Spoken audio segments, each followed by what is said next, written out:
Hello everyone, welcome to movie opinion decoded.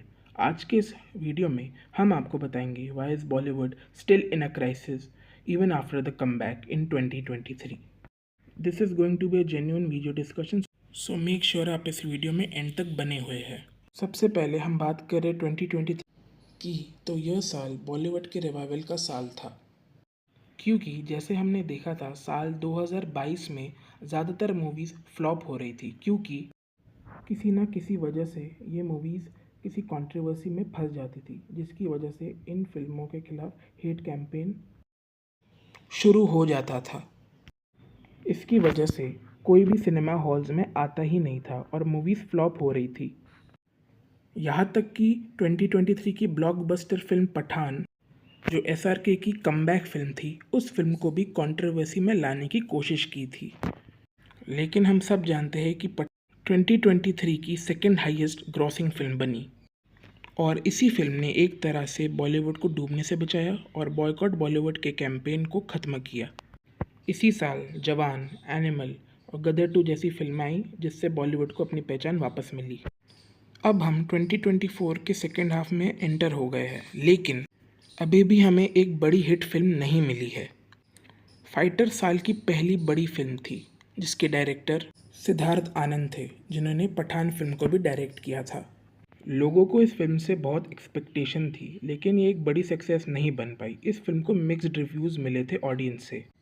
तब से लेके अब तक कुछ ही फिल्में हिट हुई है और मेजॉरिटी फिल्म्स एवरेज थी और कई फिल्में फ्लॉप हो चुकी हैं। यह कहना गलत नहीं होगा कि इस साल पिछले साल जैसी ग्रैंड सक्सेस की झलक हमें अभी भी नहीं दिखी है। ऐसा क्या हो रहा है कि बॉलीवुड फिल्में चल ही नहीं पा रही है? इस वीडियो में हम आपको इसके रीजंस बताएंगे। Reason number 1, the rise of OTT platforms. देखा जाए तो बॉलीवुड मूवीज़ की पॉपुलैरिटी और व्यूअरशिप की गिरावट पेंडेमिक के बाद से शुरू हुई है, जब पूरे देश में लॉकडाउन लग गया था, जिसकी वजह से सारे सिनेमा हॉल और थिएटर बंद हो गए थे। ऐसे टाइम में ऑडियंस ने OTT प्लेटफॉर्म्स का सहारा लिया, जिसकी वजह से ऑडियंस वर्ल्ड सिनेमा से इंट्रोड्यूस हुई। और जब पैंडमिक के बाद सिनेमा हॉल्स ओपन हुए, तब बहुत ही कम लोग फिल्में देखने आ रहे थे, क्योंकि उनमें से कई फिल्में मीडियोकर नेचर की थी। और एक आम आदमी के पर्सपेक्टिव से हम सोचे तो वो एक मीडियोकर मूवी को देखने के लिए अपने पैसे खर्च करके सिनेमा हॉल क्यों जाएगा, जबकि वो उससे भी कम पैसों से किसी भी OTT प्लेटफॉर्म का सब्सक्रिप्शन लेके जब चाहे जहाँ चाहे जितनी भी फिल्में, टीवी शोज़ और वर्ल्ड वाइड कंटेंट देख सकता है। सो इकोनॉमिकली भी OTT प्लेटफॉर्म का सब्सक्रिप्शन पब्लिक के लिए फेवरेबल ऑप्शन है। Reason number 2, the want of larger than life experience. अब ऑडियंस मूवीज़ के बारे में बहुत सिलेक्टिव हो गई है।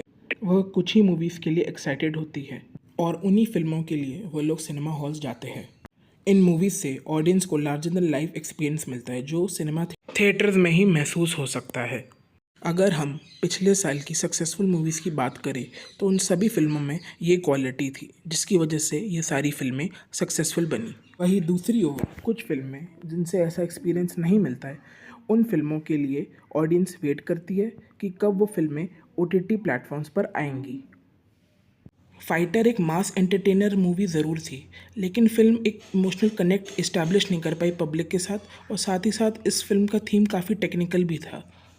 Reason number 3, remakes of other industry movies. Bollywood की कई सारी फिल्में दूसरी इंडस्ट्री की मूवीज़ की हिंदी रीमेक, जिन्हें कुछ नंबर ऑफ पीपल ने देख रखी होती है। इसकी वजह से कुछ लोग इस फिल्म को देखने नहीं जाते। इनमें से कई ओरिजिनल मूवीज़ के हिंदी डब वर्जन का ऑप्शन भी अवेलेबल होता है, जिससे रीमेक की व्यूअरशिप में और गिरावट होती है। यही नहीं, जब बॉलीवुड दूसरी इंडस्ट्री की सक्सेसफुल मूवीज़ का रीमेक बनाती है, तो लोग क्रिटिसाइज़ भी करते हैं बॉलीवुड को कि बॉलीवुड के पास अपनी खुद की कहानियाँ नहीं हैं और बॉलीवुड सिर्फ हिंदी रीमेक बनाकर सक्सेसफुल मूवी पर कैश इन करना चाहते हैं, क्योंकि रीमेक्स एक शॉर्ट सक्सेस होता है। जो रीमेक्स बनाए जाते हैं उनमें से कुछ सक्सेसफुल होते हैं और कुछ रीमेक्स फेल हो जाते हैं बॉलीवुड में। इसलिए रीमेक्स की सक्सेस में एक अनसर्टेनिटी होती है। ऑलराइट एवरीवन, ये तो थे कुछ रीज़न जो हमें लगता है कि बॉलीवुड की क्राइसिस को बताती है। अगर आपको हमारा आज का वीडियो पसंद आए तो इस वीडियो को लाइक कीजिए, शेयर कीजिए और इसी तरह की वीडियोस को देखने के लिए सब्सक्राइब कीजिए हमारे चैनल को। Thank you.